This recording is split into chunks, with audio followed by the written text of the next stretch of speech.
Ce soir, on va méditer dans le livre d'Apocalypse chapitre 12, le verset 7. Et il y eut guerre dans le ciel. Michel et ses anges combattirent contre le dragon. Et le dragon et ses anges combattirent, mais ils ne furent pas les plus forts. Et le place ne fut plus trouvé dans le ciel. Je prêche sur le message que j'intitule le conflit spirituel.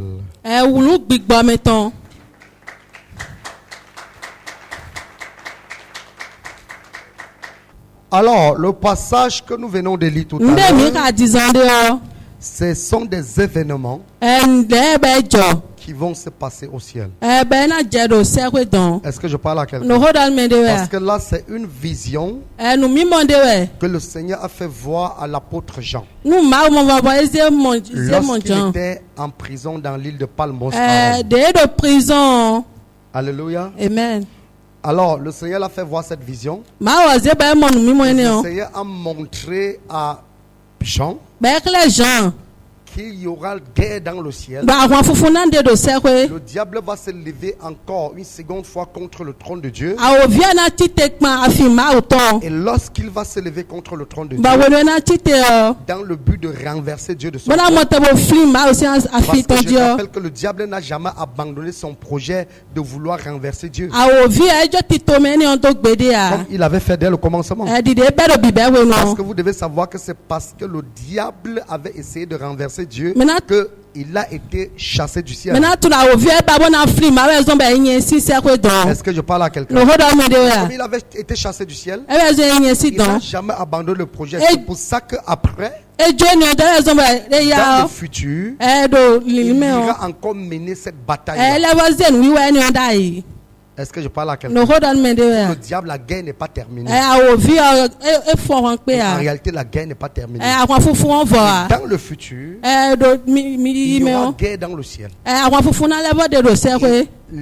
L'armée de l'Éternel, dirigée par l'archange Michel, va se lever et combattre le diable et ses agents. Quand ils vont combattre le diable et ses agents, ils vont vaincre Satan pour une seconde fois. Je dirais pour une troisième fois. Parce qu'au commencement, et on a battu le diable, on l'a chassé, il est descendu sur la terre, Jésus l'a vaincu sur la croix, et il continue encore la guerre. Et la guerre va continuer jusqu'à dans l'au-delà. Et il sera encore battu. C'est la raison pour laquelle on dit qu'on combat dans la victoire. Et je vois quelqu'un combattre dans la victoire au nom de Jésus. Je vois quelqu'un combattre dans sa victoire au nom de Jésus. Je vois quelqu'un combattre dans sa victoire au nom de Jésus. Ton amen ne me convainc pas. Alléluia. Amen. Alors le conflit spirituel, quand nous lisons ce passage, comprenons que la guerre n'est pas terminée. Est-ce que je parle à quelqu'un? Parce que très souvent on dit on a déjà gagné. Il y a déjà eu guerre et puis le chrétien ne combat plus. Est-ce que je parle à quelqu'un? Parce que nous lisons clairement le livre d'Apocalypse, parce que nous comprenons, que nous savons tous qu'Apocalypse c'est le futur. Est-ce que je parle à quelqu'un? Apocalypse c'est quoi? Apocalypse c'est le futur. Donc, si dans le futur il y aura encore guerre, ça signifie que la guerre n'est pas terminée. Est-ce que je parle à quelqu'un? C'est d'ailleurs la raison pour laquelle je parle du conflit spirituel. Et quand je parle du conflit spirituel, c'est situé sur plusieurs dimensions. Est-ce que je parle à quelqu'un? Alors, de quoi il est question? Vous devez donc savoir que depuis que Dieu existe, depuis que Dieu a établi, il y a le diable depuis le jour que le diable s'est rebellé. Depuis le jour que le diable a décidé de renverser Dieu de son trône, depuis ce jour-là jusqu'aujourd'hui, il y a un conflit permanent. Est-ce que je parle à quelqu'un? Amen. Il y a un conflit permanent. Et on doit être conscient de cela. Par rapport à ce conflit, il y a eu une première guerre. Michael a battu le diable et le diable a été précipité sur la terre. Ça, le diable n'abandonne pas. Lorsque Dieu a décidé de mettre sa créature, de mettre l'homme sur la terre, pour gouverner la terre et le servir, le diable a décidé de mener encore une guerre en attaquant ce que Dieu a créé. Donc, il a donc décidé d'attaquer l'homme. Il a décidé de détruire l'homme. Il a décidé de prendre l'homme en otage, de prendre l'homme prisonnier. Et il a réussi à prendre l'homme prisonnier, à prendre l'homme en otage.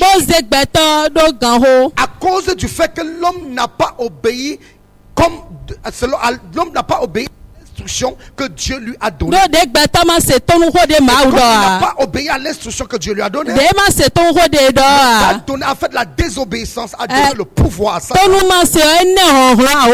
dominer et de le prendre comme prisonnier. Et à partir du moment où l'homme a désobéi à la recommandation de Dieu, l'homme est devenu un esclave du diable. Il est devenu esclave du péché. Il est devenu esclave de Satan. Il est devenu prisonnier de Satan. On dit ceux que le diable tenait captifs. Le diable tient captif parce qu'il a pris des gens en otage. Fait qu'il prend des gens en otage. Il prend des gens en otage parce que les hommes sont sortis de la zone de sécurité. La zone de sécurité, l'obéissance à la parole de Dieu. La zone de sécurité, c'est l'obéissance à la recommandation. Si vous allez en guerre, vous en guerre, en partant, le chef de mission vous donne des recommandations. Sur tel territoire, ou à partir de telle limite, il y a l'ennemi. Si vous voulez rester en sécurité, ne sortez pas du camp. Sort du camp, pose au danger. Donc, Dieu a donc donné, posé les limites en donnant des recommandations à l'homme. Et l'homme n'a pas respecté ce que Dieu a dit. Le diable a réussi à capturer l'homme. Il a mis l'homme en prison. Il a tenu l'homme prisonnier. Que la bataille, le conflit a continué. Le conflit qui avait commencé au ciel, ce conflit a continué sur la terre. Avec la race humaine. La race humaine étant le projet le plus précieux de Dieu sur la terre. Il a décidé de détruire donc ce que Dieu a fait. Donc le conflit continue. Et c'est pour ça que l'homme devient esclave. Dieu, puisqu'il n'abandonne pas ses enfants, tu as été pris en otage. Dieu va absolument te libérer. Il va absolument libérer l'homme de la captivité. Il va absolument libérer l'homme de sa prison. Et c'est dans le souci que Dieu décide, Fils unique qu'on appelle Jésus-Christ, il vient donc sur la terre. Conformément à ce qui est écrit dans le livre de Jean chapitre 3, le verset 16. Tant aimé le monde qu'il a donné son Fils unique. Afin que quiconque croit à lui ne périsse pas. C'est ce souci que Dieu décide. Voyez un sauveur. Et le sauveur arrive.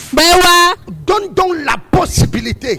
Le sauveur arrive et mène une bataille. Et quand il mène cette bataille, il réussit à l'emporter par la mort de la croix. Et désormais, la victoire du Seigneur sur la croix, il donne la possibilité à quiconque croit en lui, à accepter son nom, le salut, et soit libéré définitivement de la prison que le diable l'a mis. Et c'est comme ça. Ceux qui décident donc, c'est lui qui a payé le prix sur la croix. À partir de ce moment, un enfant de Dieu. C'est la raison pour laquelle on dit à ceux qui croient en son nom, a donné le pouvoir de devenir Et lorsque Jésus-Christ a donc décidé de racheter, c'est-à-dire de payer la rançon que le diable demande, il a payé la rançon. Désormais, quiconque croit en lui sera libéré. Est-ce que je parle à quelqu'un? Est-ce que je parle à quelqu'un? Est-ce que ça va? Donc Jésus-Christ a payé le prix. Et c'est lui maintenant qui va accepter Jésus. Esclave, il sera désormais un libéré. Et parmi ceux qui sont libérés, parce qu'ils ont accepté Jésus-Christ, il y a toi, il y a moi. Et à partir de ce moment, nous ne sommes plus des esclaves. Nous sommes les enfants légitimes. Nous sommes devenus des chrétiens. Parce que nous avons cru en son nom. Nous ne sommes plus esclaves. Esclaves du péché. Nous sommes devenus captifs. Parce que nous sommes devenus chrétiens. Parce que nous sommes libérés. Le diable baisse les bras. Pour le diable, la bataille n'est pas terminée. Pour le diable, la guerre continue. C'est la raison pour laquelle nous voyons aujourd'hui le diable est en action. Même jusqu'à il est entré dans l'église. L'église cherche à sortir ceux qui ont déjà cru pour les ramener dehors. Ils ne connaissent pas Dieu pour qu'ils aillent. Le diable travaille jour et nuit pour peupler son royaume. Et à partir de cet instant, nous comprenons donc qu'il est en guerre avec le diable. Le Dieu que nous servons jusqu'à présent, il est en guerre contre le diable qui est le prince de ce monde. Est-ce que je parle à quelqu'un? Je dis que Dieu du ciel, Dieu le roi du ciel, notre Dieu que nous servons, il est en guerre. Je répète, il est en guerre contre le prince de ce monde. Le prince de ce monde, c'est le diable. Donc, ceux qui pensent que la guerre est terminée, la guerre ne va pas s'arrêter comme ça jusqu'à ce que le diable soit enchaîné pendant 1000 ans. Il ne finira pas jusqu'à ce que le diable soit jeté dans les abîmes. La guerre ne finira pas comme ça. Jusqu'à ce que la tête du chef bandit ne soit coupée. Goliath ne peut pas s'avouer vaincu tant que sa tête n'est pas coupée. Il ne devant rien tant que David ne l'a pas tué. Il y a certains sorciers que tant qu'ils ne meurent pas, le cas du diable. Le diable n'est pas enchaîné. Tant qu'il n'est pas lié. Tant qu'il n'est pas jeté dans l'abîme. Il ne baissera pas les bras. C'est pour ça que jusqu'à présent, nous sommes dans une guerre. Jésus l'a dit, il a dit depuis le temps de Jean-Baptiste jusqu'à nos jours, Dieu est forcé et seul le Seigneur s'en empare. Cela signifie que si tu n'es pas conscient qu'il y a une bataille, si tu ne te fais pas violent, bien qu'ayant accepté le Seigneur Jésus-Christ, tu vas te perdre.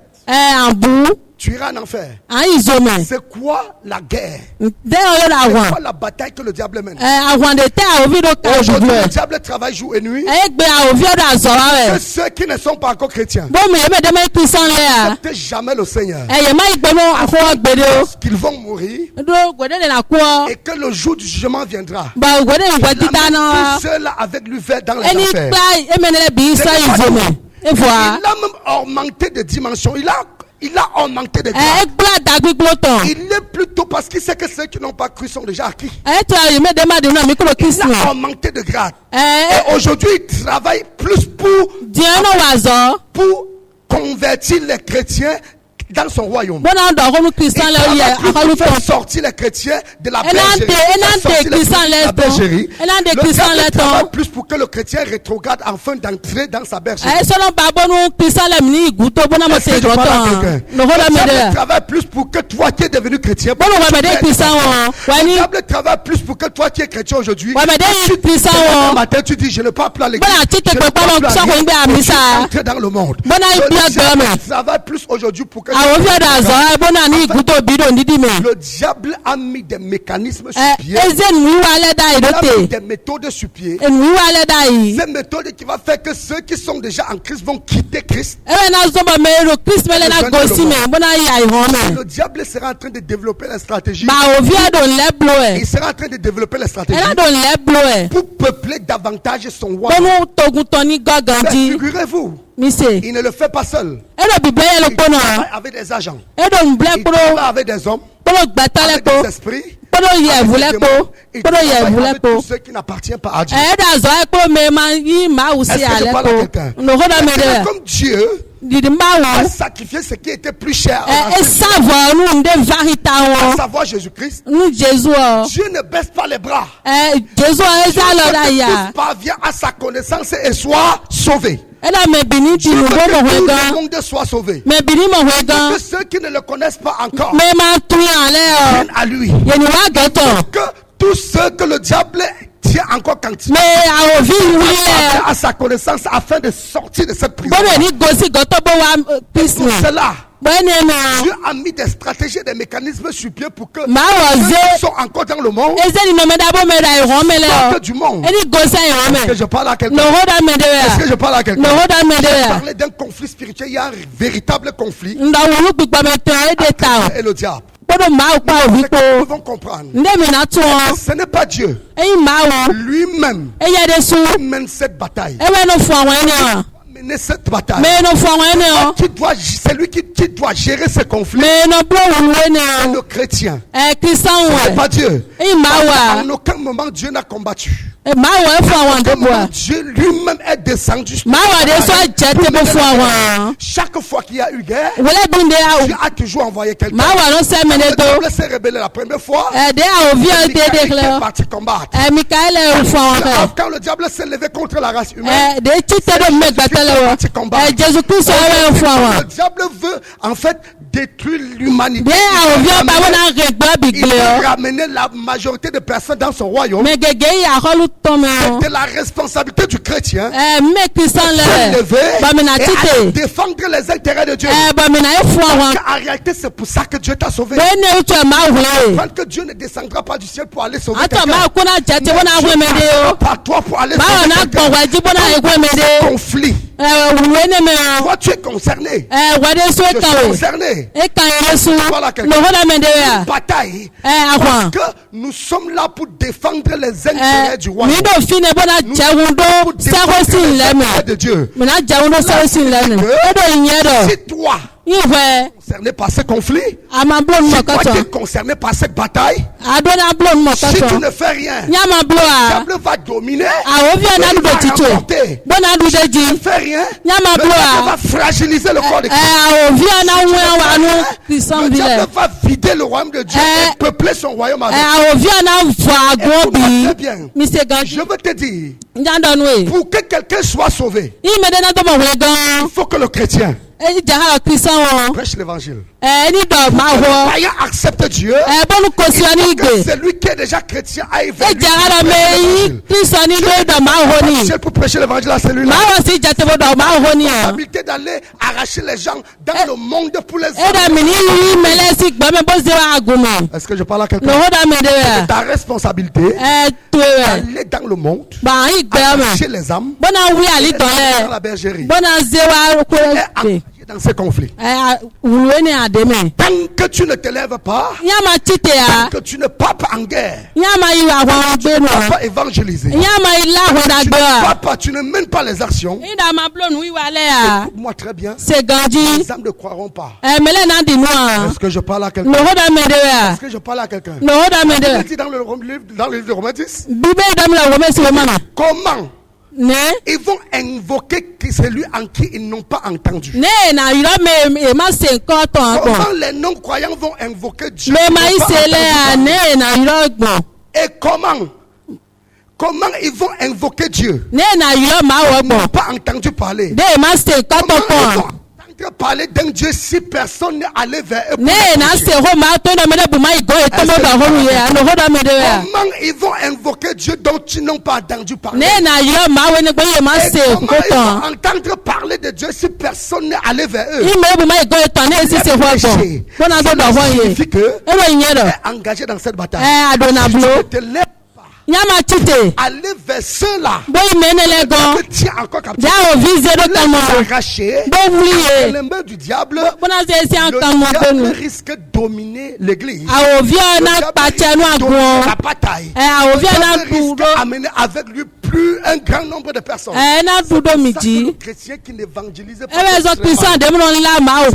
n'évangélisent pas, ne prêchent pas, ne font pas ce travail-là, de faire du mal dans le corps, faire du mal dans le royaume de Christ. Il empêche l'avancement du royaume. Dieu ne descendra pas du ciel pour aller. C'est toi qui iras évangéliser. C'est toi qui iras annoncer la bonne nouvelle à quelqu'un. C'est toi qui feras de telle sorte que le Seigneur Jésus-Christ a payé le prix pour qu'il soit sauvé. Est-ce que je parle à quelqu'un? Ce n'est pas Dieu qui ira évangéliser celui-là. Jésus-Christ dans le livre de Matthieu 18 verset 1. Parce qu'il partait, qu'est-ce qu'il a dit? Il a dit allez, faites de toutes les nations disciples. Écoutez-moi très bien. Si toi tu ne peux pas faire des disciples pour Dieu, parce que Dieu lui-même ne fait pas de disciples. C'est toi qui as été sauvé qui dois aller faire des disciples. Est-ce que je parle à quelqu'un? Que si tu ne fais pas de disciples, il n'y aura pas de disciples. Allez, annonce la bonne nouvelle. Si tu ne peux pas annoncer la bonne nouvelle, ceux-là n'entendront pas. Il dit celui qui croira, il sera baptisé, sauvé. Si tu ne prêches pas, personne ne croira. Tu ne plonges pas quelqu'un dans l'eau, personne ne sera baptisé. Si personne ne croit, personne ne sera baptisé, le diable va les prendre, il va rater le ciel, et le ciel sera en train de remporter, il sera en train de c'est ça que le chrétien ne se met pas au travail, ralentit l'avancement de l'œuvre de Dieu. Il est en train de contribuer à la réussite du royaume. Est-ce que je parle à quelqu'un? Est-ce que je parle à quelqu'un? Combien de personnes tu as évangélisé depuis que l'année a commencé? Combien de disciples as-tu fait depuis que l'année a commencé? Combien de personnes tu as conduit au Seigneur? Il y a un conflit spirituel.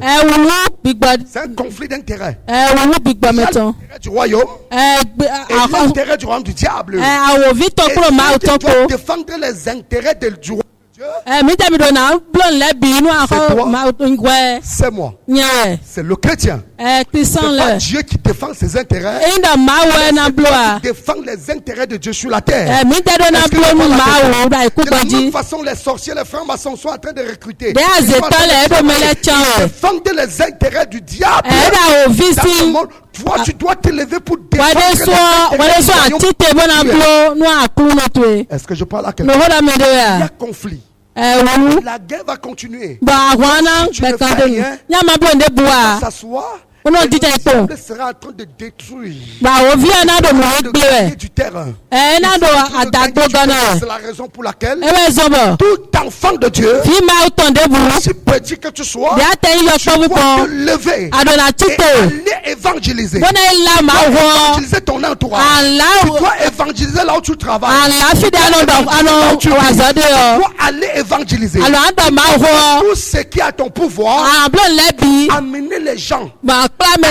Le Seigneur écoutez-moi bien. Un disciple, on devient disciple quand on est d'abord formé soi-même. Qu'on a la capacité d'aller former les autres. Jésus a dit aux disciples, allez faire des disciples. Je parle à quelqu'un. Un véritable disciple, c'est celui qui respecte les instruction. L'instruction qui a été donnée. Faire des disciples. La question que je m'en vais te poser. Que tu es chrétien. Tu as formé combien de disciples? Tu as amené combien de disciples à Dieu? Tu dis que je suis chrétien. Tu as converti. Et tu as dit, voilà celui que j'ai arraché du monde et aujourd'hui il est encore. Combien de personnes? Vie chrétienne. S'asseoir à l'église et écouter. Quand on s'engage dans le disciple, aller défendre les intérêts du maître. C'est pour faire quoi? Parce que si on ne fait rien, le diable ne dort pas. Engagé sur le terrain de combat. Tenez-vous tranquille. Aussi longtemps que les chrétiens vont baisser les bras, rester sans rien faire, c'est comme ça que l'avènement du Seigneur va tarder. Est-ce que je parle à quelqu'un? Est-ce que je parle? Donc, tu dois te lever et tu dois travailler. Tu dois aller évangéliser. Gagner les âmes. Conduire les gens à Christ. Prêcher l'évangile. Partout où Jésus est allé, c'est ça sa mission. Mon père m'a envoyé. Le père l'a envoyé. Le père était dans le souci de sauver l'humanité. De libérer ceux que le diable tenait captifs. Il a cette mission-là. Il a fini d'accomplir ce qu'il a accompli. Je rappelle que c'est après la résurrection. C'est après la résurrection. Il voulait déjà monter. Allez. Et faites de toutes les nations des disciples.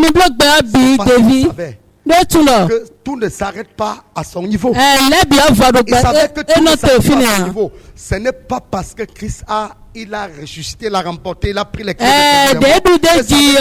le diable est KO. Que ça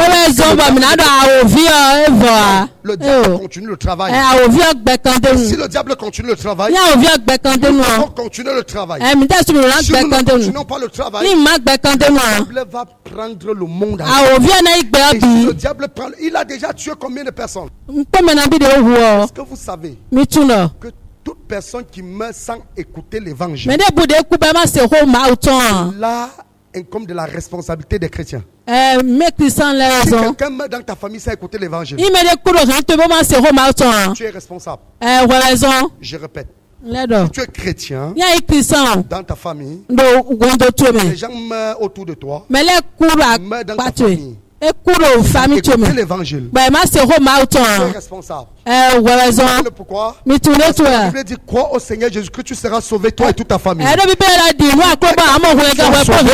Il faut que toi qui as été sauvé, toi tu ailles les apporter. Est-ce que je parle à quelqu'un? Aille les transmettre. Il faut que tu les apportes, tu les présentes. Du salut. Au Seigneur Jésus-Christ. Sauver toi et toute ta famille. C'est écrit dans le livre de Actes chapitre 7, le verset 30. Le verset 31. Est-ce que je parle à quelqu'un? Est-ce que je parle à quelqu'un? Donc c'est de ta responsabilité. Tu es impliqué dans cette bataille. Je répète, tu es impliqué. Il y a un conflit. Il y a un conflit. Et toi tu es impliqué dans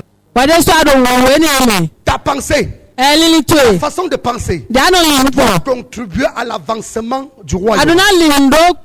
Ta façon de parler va contribuer à l'avancement du royaume. Ta façon d'agir va contribuer à l'avancement du royaume. Tous tes gestes comptent. Tes paroles comptent. Ce que tu fais compte. Qui ne contribue pas à l'avancement du royaume. Tu es en train d'enrichir le royaume du diable de façon inconsciente. Quand tu enrichis le royaume du diable de façon inconsciente, tu comprends que Satan dans sa position et tu lui donnes plus d'avantages, plus de force pour faire. Dieu nous appelle à aller partout dans le monde. Dieu n'a pas dit va dans ton quartier. Aller partout dans le monde. Il n'y a pas un endroit spécifique où tu dois prêcher.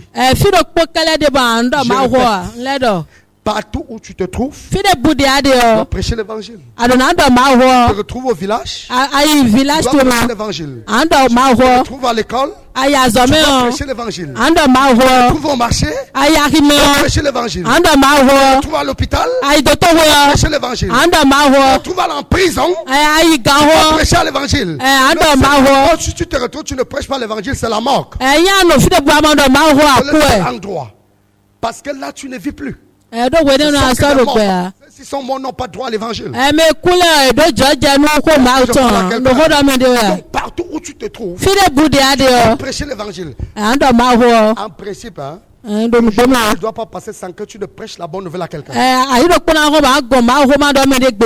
De l'échec. Si une journée se termine, ne présente pas l'évangile à quelqu'un. Allez partout. Partout. Prêcher l'évangile ne consiste pas seulement à aller faire tout ce qu'il a fait après. Tu attends que l'église programme les sorties d'évangélisation. Tu te joins à l'église accompagne l'église à prêcher l'évangile. L'histoire de l'église, c'est une histoire. Prêcher l'évangile, une mission personnelle. Une mission qui engage seulement une mission personnelle. Mission de groupe. C'est une mission personnelle. Cela est adressé à tout un chacun. Tu es concerné. Chacun est concerné. Si qu'on peut être, on est concerné par cette mission. La question d'annoncer l'évangile ne comble pas de la seulement de la responsabilité des leaders. Les pasteurs qui sont appelés à prêcher l'évangile. Les dirigeants, les ouvriers. Que tu es chrétien, tu t'appelles chrétien, estime que tu as été sauvé au prix du sang par la mort de Jésus. Gagner les âmes. Aller prêcher l'évangile. Dans ton lieu de travail, tu es appelé à prêcher l'évangile à tes supérieurs. Avec beaucoup de courage. Tu es appelé à prêcher l'évangile à ton maître, ton professeur. Tu es appelé à prêcher l'évangile chez la personne à qui tu t'en vas acheter au marché. Tu es prêcher l'évangile partout où tu passes. À le faire. Parce que nous sommes dans un conflit. On défend les intérêts de Dieu. On défend les intérêts de Dieu. Notre identité doit être connue de tous. Notre identité doit être connue de tous. Il y a des gens qui disent qu'ils sont chrétiens. Mais quand ils se retrouvent dans les choses là, dans certains milieux, personne ne reconnaît qu'ils sont chrétiens. En fait, il n'y a rien de chrétien en eux. Je dois refléter, en fait, doit trahir le camp à qui ton langage doit trahir à qui tu. Ta façon de parler doit démontrer que celui-ci n'est pas comme tout le monde. Celui-ci à telle catégorie de personnes. Ta façon d'agir doit démontrer que tu n'appartiens pas au monde. Tu travailles quelque part. Dans la société, organiser des petits magouilles. Ta position montre que tu es chrétien. Si tu t'assois pour ceux qui parlent n'importe comment, et dis tu n'importe quoi, ta façon de parler, ton attitude doit prouver que non, tu n'es pas de leur camp. Si Femme doit se faire connaître, ça doit se présenter clairement. On doit savoir que celui-ci. Écoute-moi bien. Ton langage doit amener ceux qui ne connaissent pas Dieu à Est-ce que tu parles à quelqu'un? Ton langage doit amener ceux qui ne connaissent pas Dieu à t'appeler pasteur. Ceux qui ne connaissent pas Dieu doivent comprendre que celui-ci est différent. Tu arrives, tu te présentes. Les gens sont noyés dans la corruption. Tu dis non, je ne le fais pas. Où les gens racontent des bêtises. Tu dis non, je ne me mélange pas. Tu te par ton identité. Parce que la Bible dit que nous sommes du monde, mais nous sommes dans le monde. Mais nous sommes dans le monde, mais nous ne sommes pas du monde. Donc, ton comportement doit refléter le ciel. Est-ce que je parle à quelqu'un? Est-ce que je parle à quelqu'un? Ton comportement doit refléter le ciel. Cela est valable pour tout le monde. Je dis bien, cela est valable pour tout le monde. Si on dit qu'on est chrétien, on doit défendre les intérêts de notre pays. On doit défendre les intérêts de Dieu. Aujourd'hui, on a limité la vie chrétienne seulement à 4 murs. On a limité l'église à 4 murs. C'est-à-dire, on se sent chrétien quand on est dans l'église. Et dès qu'on sort des 4 murs, on n'est plus chrétien. C'est un style de vie. Partout où tu es, on doit savoir que celui-ci appartient à Dieu. C'est de tel camp. La position de celui-ci, c'est comme ça. On doit être chrétien partout. Dis ça à ton voisin. Au travail chrétien. Pas chrétien en cachette. Exposer ton christianisme. Je répète, tu dois exposer ton christianisme. Est-ce que je parle à quelqu'un? Il y a des gens qui sont chrétiens, qui se retrouvent au milieu des païens. Quand on ne dise qu'ils sont chrétiens, quand on les a mangé, on te dit qu'on va prier. Est-ce que je parle à quelqu'un? Ils ont honte de dire qu'on va prier. Est-ce qu'on va prier? Tu es aussi dans les machins là. Est-ce que je parle à quelqu'un? Nous sommes dans un conflit. Et la guerre n'est pas terminée. C'est jusqu'à ce que le diable ne soit lié. J'ai l'habitude de dire aux chrétiens plaisantins. Tu penses que mon Dieu a tout payé. Que plus rien.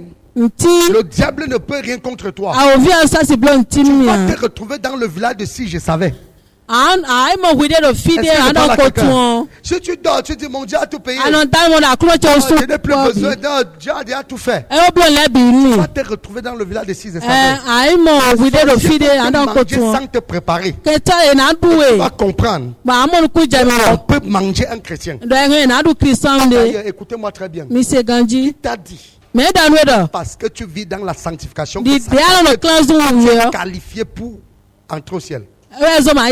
Qui t'a dit ça?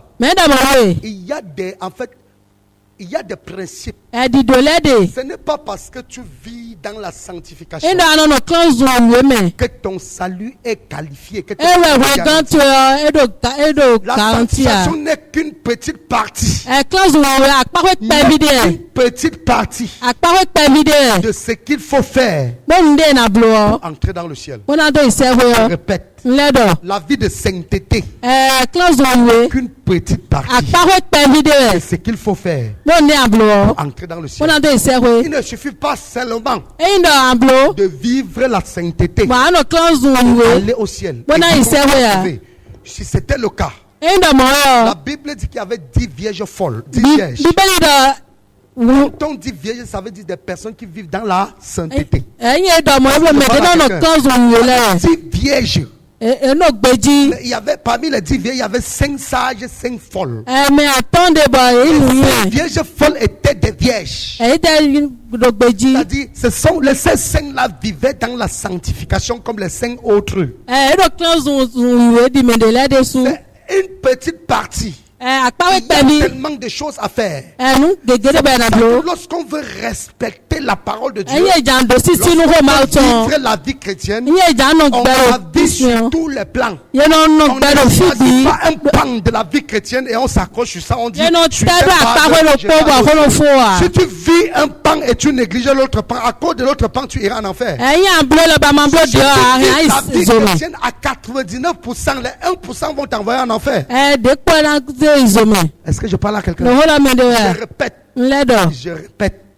Si tu vis la vie chrétienne, à 99%, et 1% que tu n'as pas pratiqué, ça conduit en enfer. Est-ce que je parle à quelqu'un? Les 10 sont vierges. Chacun ne doit pas, il ne doit pas avoir du laxisme dans ta vie chrétienne. Aujourd'hui, on a trop de plaisantins à l'église. Tu regardes quelqu'un qui dit qu'il est chrétien. Tu vois sa façon de faire. Est-ce que celui-ci la même Bible que nous lisons? Sa façon d'agir, c'est comme si il était sa Bible en l'envers. Est-ce que je parle à quelqu'un? Donc, il y a des gens qui ont déjà mis dans leur tête que il dit non. Il suffit seulement de vivre dans la sanctification. Car nous sommes à l'aide de la grâce. Juste une vie de sanctification me suffit. Je suis désolé de te dire. Si tu vis dans la sanctification, je répète. Si tu vis dans la sanctification, ne respecte pas, tu n'honores pas tes dîmes et tes offrandes. Tu iras en enfer. Dis à ton voisin, c'est biblique. Je répète. Si tu vis dans la sanctification, dans la sainteté, n'honore pas tes dîmes et tes offrandes, tu iras en enfer. Et je peux le prouver, bibliquement parlant. Parce qu'il y a des gens qui pensent que c'est facultatif. D'autres enseignent même que c'est aboli. Est-ce que je parle à quelqu'un? D'autres enseignent que c'est aboli. C'est du faux, ça. Est-ce que je parle à quelqu'un? Est-ce que tu sais que si tu vis une vie de sanctification et tu abandonnes ton assemblée comme c'est la coutume de quelques-uns, tu peux aller en enfer? Est-ce que tu sais ça? Est-ce que tu sais ça? Bien aimé, écoutez-moi très bien. Quand on parle des 10 vierges dans la sainteté, est-ce que vous savez que la Bible dit que c'est lui qui n'a pas connu le renouvellement de l'intelligence ne lui appartient pas? Celui qui n'a pas connu le renouvellement de l'intelligence ne lui appartient pas. Qu'est-ce que cela signifie? Cela signifie que tu peux vivre dans la sanctification si sur le plan biblique, sur le plan de la vie chrétienne, tu es ignorant de certaines choses. L'ignorance peut te conduire en enfer. Est-ce que je parle à quelqu'un? Est-ce que je parle à quelqu'un? Ça peut te conduire en enfer. Il y a plein de choses autour. Le salut ne se limite pas seulement. C'est la raison pour laquelle on dit que le salut c'est par la foi. Amen. Quelqu'un qui vit dans la sanctification, quelqu'un qui vit dans la sanctification, il mène une vie de sainteté, il n'a pas la foi, il n'entrera pas au ciel. Dis ça à ton voisin. Je répète. Quelqu'un qui vit dans une vie, qui mène une vie de sainteté, il n'a pas la foi, il n'entrera pas au ciel. Est-ce que je parle à quelqu'un? Est-ce que je parle à quelqu'un? Nous avons vu ce que le juste la foi. Quelqu'un qui vit dans la sainteté, quelqu'un qui vit dans la sanctification, mais n'aime pas la paix, il n'ira pas au ciel. Je répète. Je répète. Quelqu'un qui vit dans la sainteté, vit dans la sanctification, mais n'aime pas la paix, ne verra pas Dieu. Parce que la Bible dit rechercher la paix avec tous. Et la sanctification. C'est pas seulement la sanctification. Rechercher la paix avec tous. Si tu fais la sanctification sans la paix, tu iras en enfer. Est-ce que je parle à quelqu'un? De la même façon, Il nous donne l'ordre d'aller faire de toutes les nations des disciples. Il dit allez faire de toutes les nations des disciples. Mais aujourd'hui, les gens ça leur dit rien. On vient à l'église quand on veut. On prie quand on veut. Est-ce que vous savez? Écoutez-moi très bien. L'église, c'est l'œuvre de Dieu, n'est-ce pas? Répondez-moi. L'église, c'est l'œuvre spirituelle. C'est l'œuvre de Dieu, n'est-ce pas? Qu'est-ce que nous prêchons ici? C'est la parole de Dieu. Qu'est-ce que nous faisons ici? Nous adorons Dieu. Ce que nous faisons ici, c'est pour qui? C'est pour Dieu. Mais est-ce que tu sais qu'il y a des choses qui ne se passeront jamais dans l'église si l'église ne prie pas? Il y a des batailles que l'église ne remportera pas si elle ne prie pas. Il y a des choses, certaines choses qui ne se passeront jamais dans ta vie. Même pour ton propre salut. Si tu ne te lèves pas, tu pries. Cela signifie quoi? Dans cette bataille, dans cette guerre, tu es engagé. Tu fais comme si tu n'es pas engagé. Tu vas dans le village ici et savais. Il sera trop tard. Est-ce que je parle à quelqu'un? Toute personne qui entend le son de ma voix attentivement. Tu as une mission. Tu n'es pas rien. Tu t'as sauvé pour que tu fasses partie de son armée. Nous sommes les soldats du ciel sur la terre. Nous sommes quoi? Nous sommes les soldats du ciel sur la terre. Les anges ne vont pas descendre combattre sur la terre pour nous. Cette responsabilité, engagé dans cette bataille.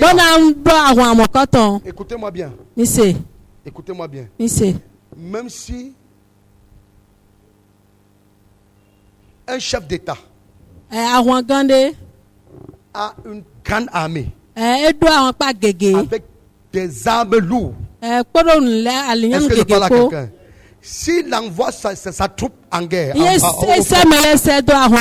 soldats arrivent là-bas, malgré les armes qu'ils ont, s'ils ne s'engagent pas, on va les battre.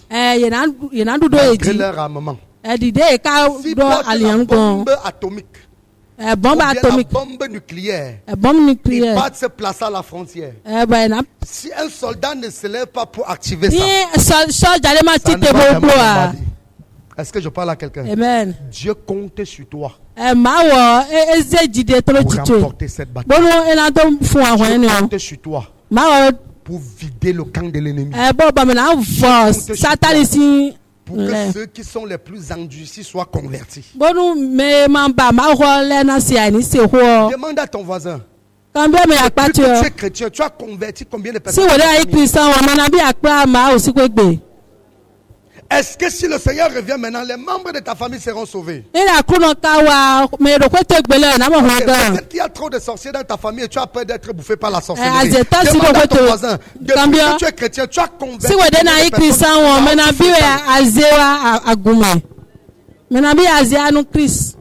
Bon, peut-être que tu es tellement concentré dans tes études que tu ne peux pas. Demande à ton voisin, tu as converti combien de personnes là où tu vis?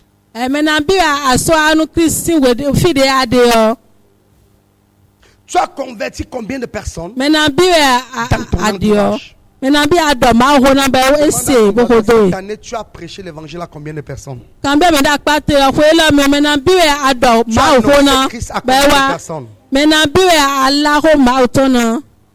Les gens sont cropiés dans les églises. Ils disent vivez la sanctification, faites ceci. Est-ce que je parle à quelqu'un? Ils sont dans les églises, prêcher. Oh non, prêcher la sanctification, prêcher la sanctification. Ceux qui sont dehors en train de se perdre la sanctification, l'église. L'église sont déjà acquis. Il y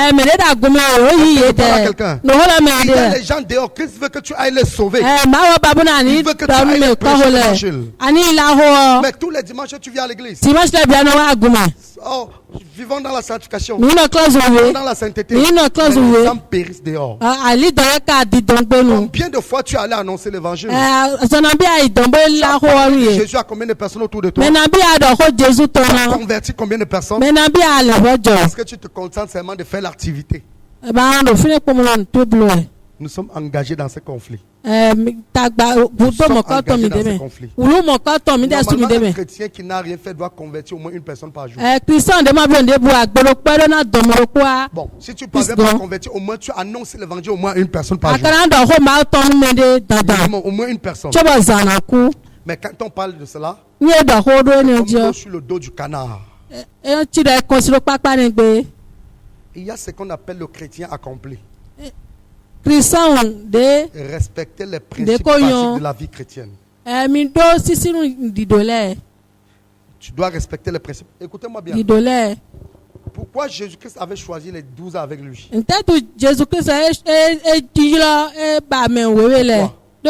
Pourquoi il avait les disciples? C'était non seulement pour les avoir avec lui, mais pour que cela l'aide à accomplir. Est-ce que je parle à quelqu'un? Qui les envoyait prêcher. Tu n'as pas été sauvé pour venir t'asseoir dans une église et croiser les bras et regarder les gens. Répète ça. Tu n'as pas été sauvé pour venir t'asseoir dans une église et regarder les gens.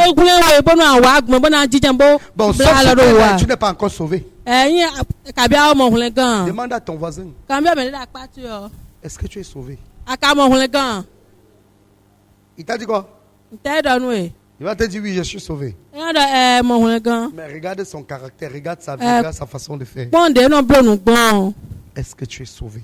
Est-ce que je parle à quelqu'un? Il est donc temps qu'on comprenne que nous sommes dans un conflit. Le conflit de Christ, c'est notre conflit. Le conflit de Dieu, c'est notre conflit. C'est de notre responsabilité. Notre responsabilité de prêcher l'évangile. C'est de notre responsabilité. Tu restes tous les jours, tu croises les bras. Tu penses que ceux qui sont dehors là, qui va parler de Dieu? Qui va les évangéliser. Il y a quelques années, toi aussi tu étais païen. Toi aussi tu connaissais pas Dieu. C'est parce que quelqu'un a pris sur lui de te parler de Dieu. Est-ce que je parle à quelqu'un? Quelqu'un a pris sur lui de te parler de Jésus-Christ. Et si aujourd'hui tu es là, c'est parce que quelqu'un t'a parlé de Jésus. Si la personne s'était comportée comme toi, tu es sûr que tu devais être là aujourd'hui? Non. La vie chrétienne est au-delà de venir s'asseoir à l'église. Nous devons nous impliquer dans cette bataille. Nous devons nous impliquer dans ce conflit. C'est un conflit qui concerne tout le monde. Aller annoncer l'évangile, ce n'est pas seulement pour les pasteurs. Ce n'est pas seulement pour le porteur de vision d'une église. Écoute-moi bien. C'est quelque chose qui doit brûler dans ton cœur. Tu dois avoir la soif de parler de Dieu à quelqu'un. Si tu ne le fais pas, c'est parce que la vraie conversion n'est pas encore là peut-être.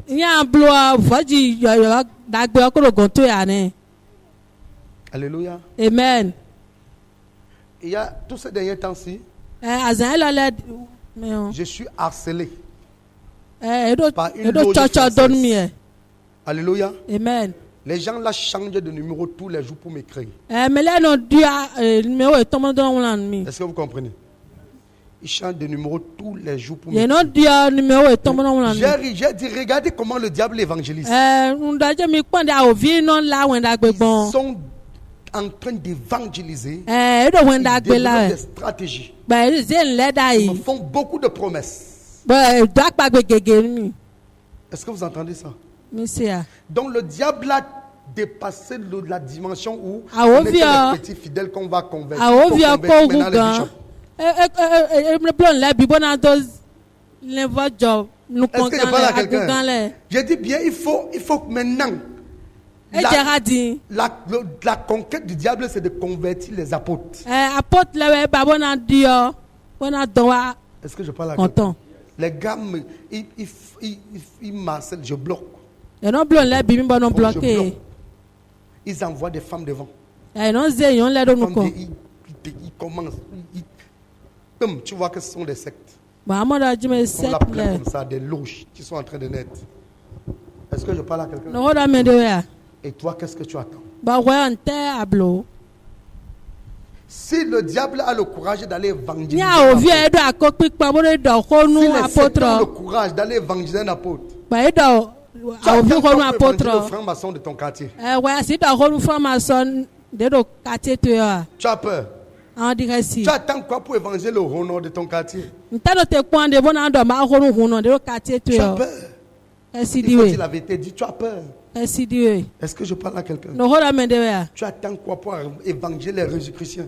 Tu attends quoi pour évangéliser ceux qui sont perdus dans ton quartier? Si ton niveau ne te permet pas d'évangéliser ceux-là, mais tu as les âmes perdues un peu partout. Je veux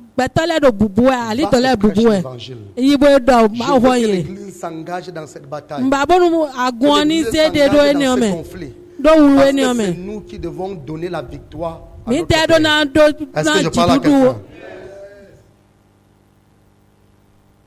À partir d'aujourd'hui, je t'appelle à te lever pour aller prêcher l'évangile. Va prêcher l'évangile. Ne sois pas le genre de quelqu'un qui t'assoit seulement. Tu es expert en doctrine. Alléluia. Amen. Expert en doctrine. Quand tu suis une prédication, vraiment, tu commences à voir des failles. Tu commences à voir, tu entends un homme de Dieu prêcher. Tout ce qui t'intéresse. Dans l'église, là, on ne porte pas, on ne porte pas les foulards. Les femmes prêchent. Les ceci sont comme ça. On vend l'huile. On prie sur l'eau. Les gens sont comme si. Mon ami, vois les âmes dehors qui sont en train de périr. Laisse tout ça. Est-ce que je parle à quelqu'un? Va les prêcher l'évangile et conduis-les à Christ. Est-ce que je parle à quelqu'un? Si tu estimes que quelqu'un est en train de prêcher mal, que quelqu'un est en train de garer les brebis, il y a beaucoup de brebis dehors. Pour sauver ceux qui sont encore dehors, je les égare davantage. Est-ce que je parle à quelqu'un? Amen. Laisse tout, va prêcher. Tu vois quelqu'un qui n'a jamais conduit une âme au Seigneur, mais il ouvre sa bouche pour critiquer, pour saboter, détruire, juger. Dans l'église, on ne prêche pas la sanctification. Est-ce que je parle à quelqu'un? Amen. Je prie pour toi ce soir. Que l'Éternel te donne la force et le courage. Qu'il te donne la force et le courage d'aller évangéliser. Que l'Éternel te donne la force et le courage d'initier dans cette bataille. Que partout où tu vas te trouver, que tu évangélises quelqu'un. Je prie pour toi ce soir que tu sois engagé dans cette guerre et que tu arraches les gens entre les mains du diable. Je te dis la force pour le faire. La force pour le faire. Le pouvoir pour le faire.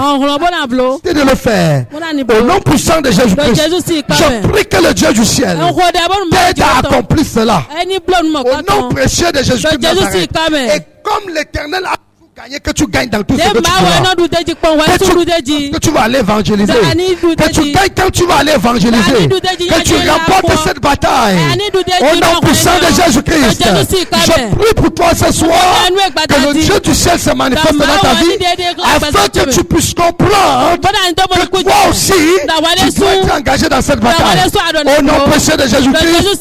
On dit Amen 3 fois.